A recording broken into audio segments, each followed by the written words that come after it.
Hoje eu vou falar de uma peça de teatro chamada Um Bonde Chamado Desejo. A Streetcar Named Desire, de um dramaturgo pelo qual eu tenho um carinho especial. E que também rendeu uma história, é um tipo de história que eu coleciono. Como eu falei, eu sou meio bizarro. Eu gosto de saber como, né, as pessoas morreram. Não porque eu quero sair matando ninguém, tá? Não é nada disso. Mas, sabe aquelas coisas de almanaque, sabe? Curiosidade. O Tennessee Williams morreu da seguinte maneira. Aqui eu não tenho nada aqui pra te mostrar. Sabe um vidrinho de... Imagina um vidrinho de colírio. Era colírio no caso. Então ele abriu o colírio. Aí ele pegou a tampinha do colírio e deixou aqui, tá? É uma tampinha qualquer. Aqui. Uma tampinha. Deixou aqui. Pegou o colírio. Aí fez assim, ó. Pra pingar. Nisso, essa tampinha escorregou. E eu não sei porquê, as pessoas quando falam assim.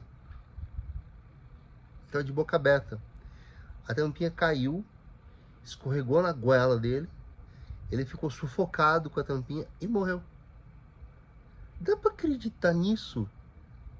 Um intelectual tem uma vida grandiosa e morre dessa forma.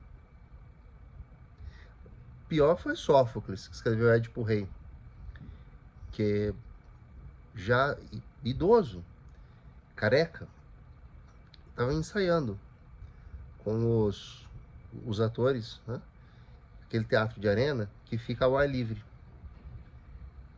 Tá? E de repente houve-se um baque. Sabe quando as pessoas caem de cabeça no chão? Parece que um coco verde cai no chão. Aquele barulho.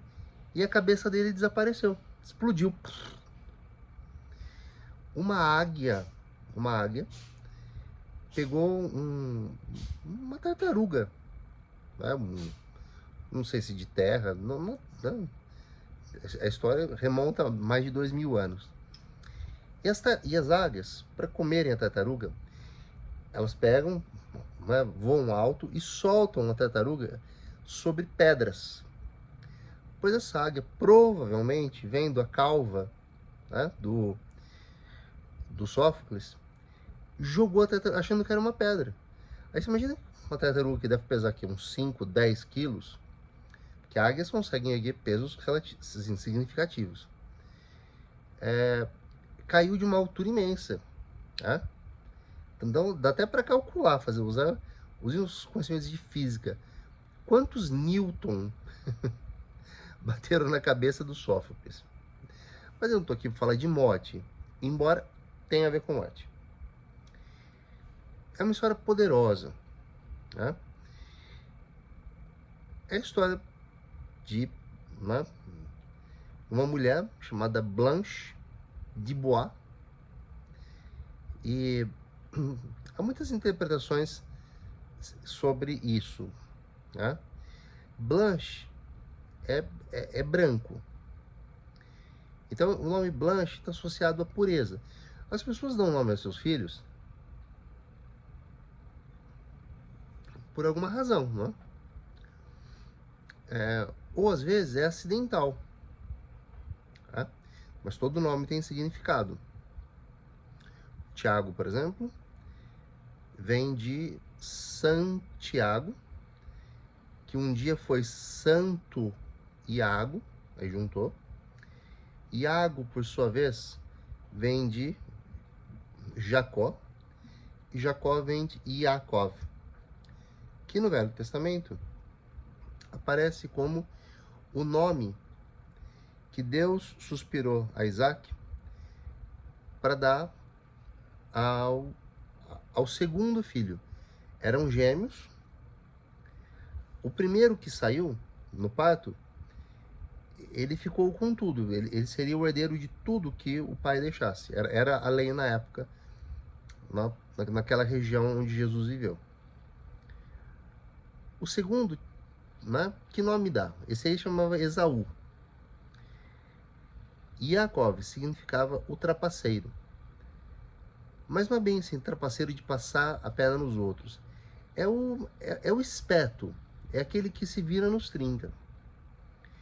Eu tive um namorado judeu que me disse assim, em hebraico, o nome não tem um significado duro, né? Ele tem sempre uma frase. Ele pronunciou essa frase em hebraico para mim, né? Chaveco furado, mas traduziu e disse assim: nada resistirá à tua vontade. Isso quer dizer que o meu nome, né, coloca em mim um traço que eu posso ter ou não de ser uma pessoa determinada que se empenha naquilo que faz para poder fazer bem e ajudar as pessoas. E me ajudar e conquistar as coisas que eu quero. E nesse ponto faz todo sentido. Né? Já fazia antes dele me contar essa história. Tá? Bom, Blanche de Bois pertence àquela aristocracia, né, ali do Mississippi, Louisiana, New Orleans. Olha o nome francês, né? E começa, né, a peça. A Blanche chega ela chega numa estação de trem e ela mostra assim um papel com o endereço e pergunta para onde ela vai. E, né, assim, como eu chego lá? Aí alguém diz a ela: olha, você vai pegar o bonde. E esse bonde ele leva a um ponto chamado Desejo. Mas era um nome de lugar, sabe? Não tinha a ver com desejo sexual, embora a peça tenha muito a ver com isso também. E ela fala, ela fica muito desconfiada, né? Aí o homem fala assim: não, olha, fica tranquila, ele vai passar pelo cemitério. Terminou o cemitério, esse endereço aqui é o primeiro ponto depois do cemitério. Então veja, ela embarca no desejo, passando pela morte. Quando ela chega, o destino dela é a casa da irmã, Stella, que fugiu da família, deixou a Blanche para trás. A família faliu completamente. Então a Blanche é uma mulher bem vestida, bonitona, né? É toda cheia de maneirismos. A briga tá sendo... Uau, tá vendo? Até a câmera tremeu. É toda cheia assim, sabe? De jeitinhos e meio arrogante no jeito de criticar as pessoas. Mas essa irmã saiu de lá porque ela foi viver um amor por um imigrante polonês chamado Stanley Kowalski. E quando ela chega e encontra só a irmã. E elas tem aquela coisa, o reencontro das irmãs. E a Stella fica muito preocupada do que o marido vai achar. E a Blanche meio indignada, mas ele é um mero polonês, um polaco. Você é uma de Bois. Mas a Stella largou essa vida. Ela realmente tinha um amor e devoção pelo Stanley. Então, tava ótimo para ela viver daquele jeito.